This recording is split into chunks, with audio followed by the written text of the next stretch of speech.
আপনারা তো সবাই জানেন যুবসাথীর প্রকল্পের আবেদন অলরেডি শুরু হয়ে গেছে। তো এই যুবসাথী প্রকল্পের ফর্মটা কোথায় পাবেন এবং কোথায় জমা দেবেন, এটা কিন্তু মানুষের মনে কৌতূহল প্রচণ্ড। এবং মানুষ ভাবছে এখানে সেখানে জিজ্ঞেস করছে, কাউকে সঠিক উত্তর পাচ্ছে না। কোথাও যাওয়ার দরকার নেই, আপনি তো স্মার্টফোন ব্যবহার করেন তাই না? কাউকে কেন জিজ্ঞেস করবেন? চলুন আমি আপনাকে দেখিয়ে দিই স্মার্টফোনের মাধ্যমে কী করে আপনি জানতে পারবেন কোথায় ফর্মটা পাবেন এবং কোথায় জমা দেবেন। তার জন্য অবশ্যই পুরো ভিডিওটা দেখবেন। দেখুন, জানার জন্য আপনাদের প্রথমে চলে আসতে হবে আপনার ফোনের গুগলে। এখানে লিখবেন স্বনির্ভর বাংলা। উপরে যে ওয়েবসাইটে দেখতে পাচ্ছেন স্বনির্ভর বাংলা, এখানে জাস্ট একটু ক্লিক করবেন। যে ইন্টারফেসটা খুলবে খুবই সোজা, দেখুন এখানে খুলে গেল। এখানে দেখুন প্রথমে ডিস্ট্রিক্ট সিলেক্ট করতে হবে, মানে আপনার কোন জেলায় বাড়ি। আমারটা আমি দেখাচ্ছি, আপনারটা আপনাদের মতো করে যেখানে বাড়ি সেখানে করে নিতে পারবেন। দেখুন এখানে আপনার বিধানসভা সিলেক্ট করতে হবে পরে অপশানে, আমারটা আমি দিয়ে দিলাম। এবার লোকাল বডি সিলেক্ট করতে হবে।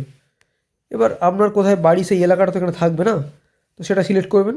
দেখুন আমার বাড়িটা আমি সিলেক্ট করলাম। এবার দেখুন এখানে দেখাচ্ছে আমার এলাকাতে কোথায়, মানে মথুরাপুর ওয়ানে আমার বাড়ি, এখানে কোথায় এই ফর্ম ফিল আপটা হচ্ছে। এই দেখুন মথুরাপুর ওয়ান নিউ পঞ্চায়েত সমিতি অফিস বিল্ডিং।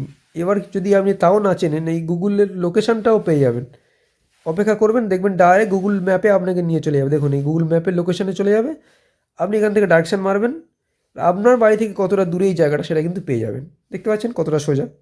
তো নিজে চলে যান, কাউকে জিজ্ঞেস করার দরকার নেই। ভিডিওটা একটু বেশি করে সবাইকে শেয়ার করবেন যাতে সবাই জানতে পারে, বেকার চিন্তিত না হয়ে। এবং এরকম ভালো ভালো ভিডিও পাওয়া দেখার জন্য অবশ্যই চ্যানেলটি ফলো রাখবেন।